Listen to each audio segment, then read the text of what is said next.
भगवान श्री विष्णु के 8वें अवतार श्री कृष्ण को प्रसन्न करने के लिए ज्योतिष शास्त्र में कई तरीकों के बारे में बताया गया है।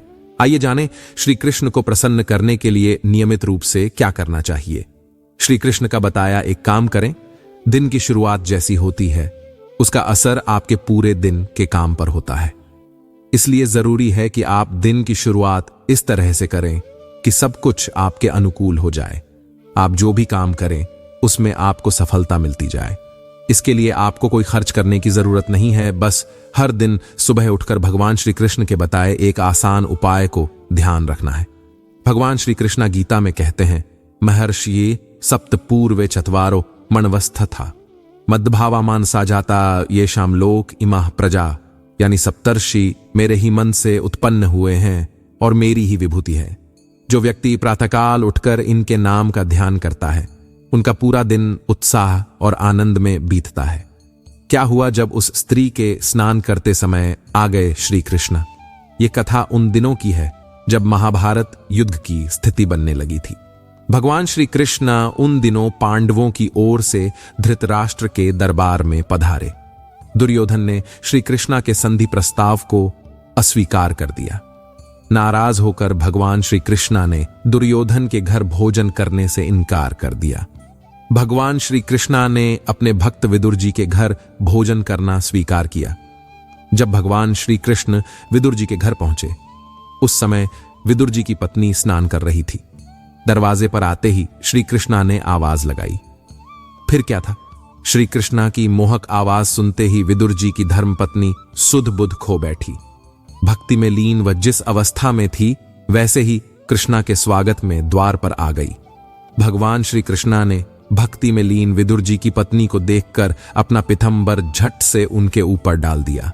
इसके बाद विदुर जी की पत्नी को होश आया और वह लज्जित हो गई।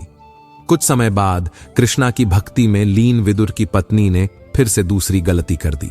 भगवान को केला खिलाने बैठी तो केला नीचे फेंकने लगी और श्री कृष्णा को छिलके खिलाने लगी।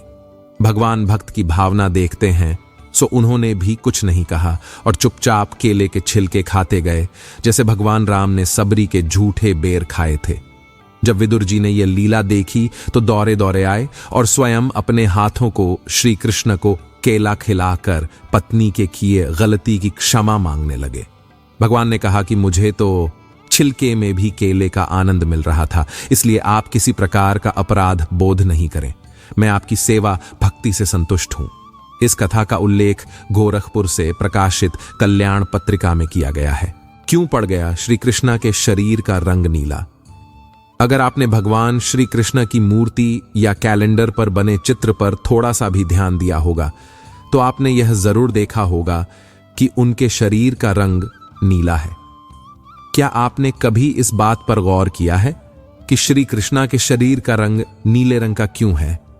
हमें पता है कि आपके मन में यह सवाल एक बार तो जरूर उठा होगा, तो चलिए पता लगाते हैं कि श्री कृष्णा का रंग नीला कैसे पड़ा।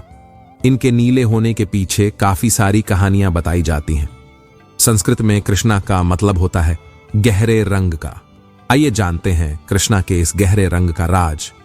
पूतना एक राक्षसी थी जिसे श्री कृष्ण को मारने का काम थामा गया था। उसका कार्य स्तनपान के बहाने शिशुओं को विषपान कराना था। अनेक शिशु उसका शिकार हुए, लेकिन कृष्णा उसकी सच्चाई को समझ गए और उन्होंने पूतना का वध कर दिया। इसी विष को पीने से श्री कृष्णा का रंग नीला पड़ गया था। कालिया सर्प की कहानी। दूसरी कहानी में बताया जाता है कि यमुना नदी में एक कालिया नामक सर्प रहता था जिसने पूरे गोकुल गांव में अपना आतंक फैला रखा था। तो जब श्री कृष्ण ने इस सांप से लड़ाई की तो उस सांप से निकले नीले रंग के विष ने श्री कृष्ण का शरीर का रंग पूरा नीला कर दिया। प्रकृति का नीला रंग भगवान कृष्ण प्रकृति के रंग को दर्शाते हैं। आकाश, प्रकृति और समुद्र, इतनी सारी चीजें रंग में नीली हैं। यह रंग मनुष्य को मन की शांति और स्थिरता प्रदान करता है। भगवान का यह नीला रंग उनके चरित्र की विशालता का प्रतीक और उनकी दृष्टि की गहराई है। इसलिए भगवान श्री कृष्ण का रंग नीला है। कृष्ण और ईसा दोनों का प्यार एक। जानेंगे वह कौन है? एक बार भगवान श्री कृष्ण ने अर्जुन से कहा, मैं उससे प्रेम करता हूं जो हर प्राणी के प्रति करुणा की भावना रखकर उनसे प्रेम करता है और उनकी सेवा करता है। ईसा ने कहा है, जो पड़ोसी से, अभावग्रस्त से प्रेम करता है और उसकी सहायता करता है, मैं उससे प्रेम करता हूं। अरब की एक प्राचीन कथा है। एक रात अब्बू ने देखा कि एक फरिश्ता किताब में कुछ लिख रहा है। अब्बू ने फरिश्ते से पूछा, क्या लिख रहे हो? उसने बताया, मैं उन लोगों के नाम लिख रहा हूं जो ईश्वर से प्रेम करते हैं। अब्बू ने जिज्ञासावश पूछा, क्या मेरा नाम इस सूची में है? फरिश्ते ने कहा, नहीं। अब्बू ने फिर कहा, कोई बात नहीं, तुम मेरा इतना काम कर दो कि मेरा नाम उस सूची में लिख दो जो ईश्वर के बंदों से प्रेम करता है। फरिश्ते ने उसका नाम लिख लिया और गायब हो गया। अगली रात फरिश्ता फिर आया। उसने अब्बू को उन लोगों के नाम दिखाए जिन्हें ईश्वर ने अपना आशीर्वाद दिया था। अब्बू ये देखकर झूम उठा कि उसका नाम सूची में सबसे ऊपर था। अब्बू को अब यकीन हो गया कि खुदा उसी से प्रेम करता है जो उसके बंदों से प्रेम करता है। खुदा को खुश करने के लिए, उसका आशीर्वाद प्राप्त करने के लिए उसके बंदों की बस्ती से गुजरना पड़ता है। अतः हम सबको हमेशा ईश्वर के बंदों से प्रेम करने का प्रयास करते रहना चाहिए। हिंदू धर्म में भगवान विष्णु के 8वें अवतार श्री कृष्णा की पूजा का विशेष महत्व बताया गया है। चैत्र माह के बाद अब वैशाख माह की शुरुआत में मान्यता है कि वैशाख के महीने में भगवान विष्णु के माधव रूप की पूजा की जाती है। इस माह में भगवान विष्णु की पूजा का विशेष महत्व बताया गया है। श्री कृष्ण को मुरलीधर, माखन छोर, श्याम, गोपाल आदि 108 नामों से जाना जाता है। गीता के उपदेशों में भगवान श्री कृष्णा को जगत गुरु भी कहा गया है। इतना ही नहीं, इसमें भगवान श्री कृष्णा ने अपने शिष्य अर्जुन को भगवान को प्रसन्न करने के कई उपायों के बारे में भी बताया है। कहते हैं कि सिर्फ भाव रखने से ही भगवान को प्रसन्न किया जा सकता है। भगवान श्री कृष्णा की कृपा से रंक भी राजा बन जाता है। भगवान श्री विष्णु की पत्नी मां लक्ष्मी है। कहते हैं कि ऐसे में भगवान विष्णु जिन पर मेहरबान होते हैं, उन्हें जीवन में किसी समस्या का सामना नहीं करना पड़ता। मां लक्ष्मी की कृपा से अपार धन का आगमन होता है। अगर आप भी भगवान श्री कृष्ण को प्रसन्न करना चाहते हैं तो नियमित रूप से ये काम अवश्य करें।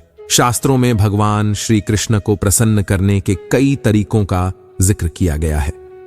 अगर आप भी श्री कृष्ण के अनन्य भक्त हैं और नित्य रूप से पूजा उपासना करते हैं तो भगवान श्री कृष्ण विशेष कृपा जरूर बरसाएंगे। कहते हैं कि अगर आप भौतिक दुनिया से जुड़े हुए हैं तो भी प्रतिदिन भगवान श्री कृष्ण की पूजा आराधना करनी चाहिए। इसके लिए रोजाना ब्रह्म मुहूर्त में उठकर भगवान श्री कृष्ण को प्रणाम करें। उसके बाद हथेली का अवलोकन अवश्य करें। हथेली का अवलोकन करते समय इन मंत्रों का जप अवश्य करें। कराग्रे वस्ते लक्ष्मी कर मध्य सरस्वती कर मूले तु गोविंद प्रभाते कर दर्शनम।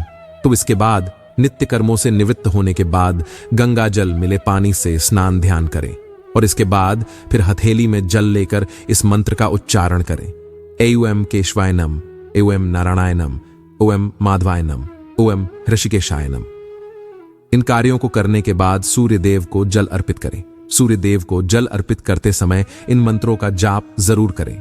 एवं सूर्याय नमः, ओम भानवे नमः, ओम खगाय नमः, ओम भास्कराय नमो, ओम आदित्याय नमः। ज्योतिष शास्त्र के अनुसार सूर्य देव को जल अर्पित करने के बाद भगवान श्री कृष्ण को पूजा में फल, फूल, धूप, दीप, कुमकुम, तुलसी दल, तिल, जौ, अक्षत, हल्दी और चंदन अर्पित करें।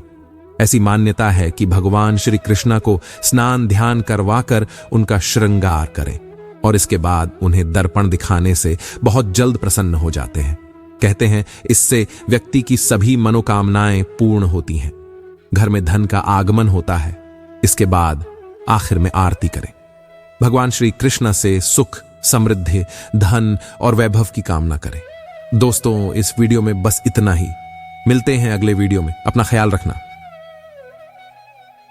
जय श्री कृष्ण।